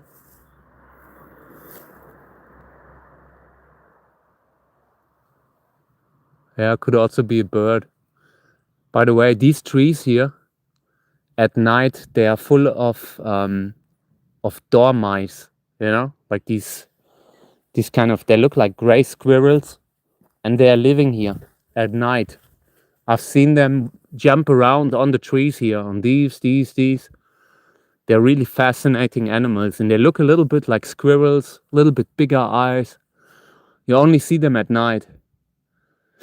And it's one of the animals that you usually never see if you don't go out with the flashlight, and you really have to look for them. But it's super nice. Yeah, I mean, there's a theory that there are many people that live a relatively unhealthy, what we would call unhealthy life, you know, and it's definitely possible that the unhealthy kind of way of living might get the cells to die before they can turn bad, you know, because before the cell can develop cancer. So I can definitely believe that some form of unhealthy living might, eventually you might have less problems with cancer, especially the people that don't eat a lot. Like sometimes you hear that when people drink a lot, you know, they eventually do not eat so much, and that could also play a role. I'm not sure, but this is something that I used to look into in the past. I always tried to live healthy, you know, like, and when I was so sick, I tried to find a way to be safe. Yeah, but I couldn't really, like, everything that I looked into, like, there's something like, I try to stay away from too much sugar. That is the one thing that I really try today. but I'm also at a point in my life when I feel like I've lived long enough. It's enough, you know.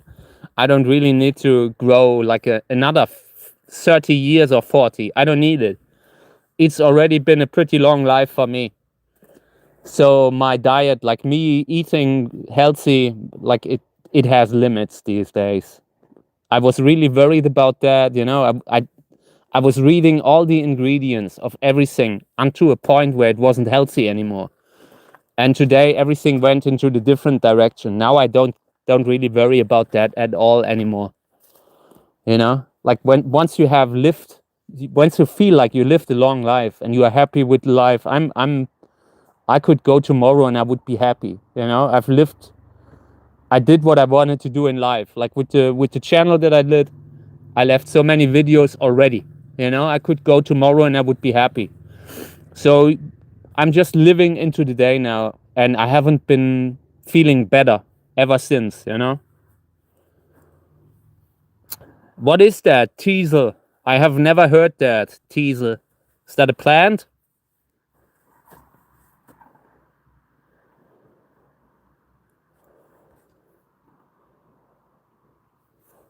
Yeah, Kami is inside too.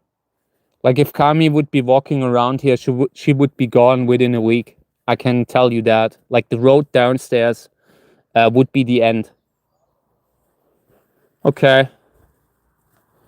Hey mate, welcome to the live stream. Yeah, I'm just about to go out, but I'm doing well. Let me turn the camera around.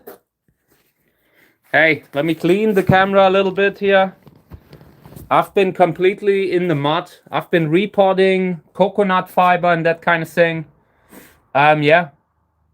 Every time I'm doing the live stream, I have to really scrub the camera afterwards. Got to scrub the display and everything. Every time the smartphone looks like it's come out of the swamp. But yeah, great to see you. Hope everything's okay in your life. Thank you for being here.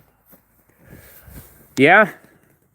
Also so sad that the Australians lost in the football match. I was watching it, but they were not really, I don't know, they were failing in the penalties, you know, like, but as a German, I don't want to say anything, you know, like the Germans were also so bad. There's some animal on the tree or something. Yeah, I'm not sure, but I keep hearing it. I suspect it's a squirrel. But yeah, so I think I'm going in now. Gotta have a look at Kami to make sure she's eating. Oh, okay. I will look into it. Thank you. What was the name again? Teasel. I will look it up. I haven't heard it before. I will look it up. Thank you. Yeah. So there will be videos coming later. I think we will do at least 1 or 2 videos today during the day, a little bit longer ones. Definitely one in the evening. And yeah, I will fertilize today. So I hope we will see each other again, like during the day. If not, I will be back again tomorrow. Later, I will start filming the new time lapses. Let me show you. I want to show you the new time lapse plans. You will be blown away for the outro of the live stream, and then we're ending it. But this is going to be awesome. You will love it. You will really love it. Yeah, where I grew up, like where I grew up in Germany, you can't not watch football. You know, it's just something like the national sport. You gotta watch it. There's no way around it. So let me, in a second, just moving this aside so you can see the plants. Okay, so this is going to be the one that we will do. I will put a camera like this, and then we will do time lapse with these. Have a great day, everyone. Take care, Per. Take care, TJ. Yeah, just wanted to show you these for the outro. So this is going to be one of the next time lapses, and then this one. I will move this plant into the house later today, like when I stop with the live stream, and then this thing will be filmed over the next 2 nights. 2 days, 2 nights. I think that should be enough, hopefully. So yeah, but this will look amazing. Thank you. I really enjoy it, and there will be more coming. I will recut that other one that I posted recently because I wasn't really. I feel like it was 2 time lapses into one, and I want to split it up and see how that will do. But yeah, they come out nicely. I'm happy. So thank you, everyone. Yeah, this will be great. Once I'm filming this in the time lapse, this will be really, really great. I'm looking forward really seeing that. Just gotta be careful that I'm not dropping it on the way to the time lapse. So yeah, thank you, everyone. I wish you a great day. Let me turn it around. Okay, wishing you a great day, everyone. Thank you for always spending the time with me. It's always great, always fun to do it. And I'll be back again tomorrow morning. And then we're repotting again. And later there will be fertilizing. Thank you, everyone. Greetings to all of you. Hope you have a great day. Hope you have a great weekend. Make the best out of it. I believe in you. Thank you, everyone. Thank you. Thank you, Andrea.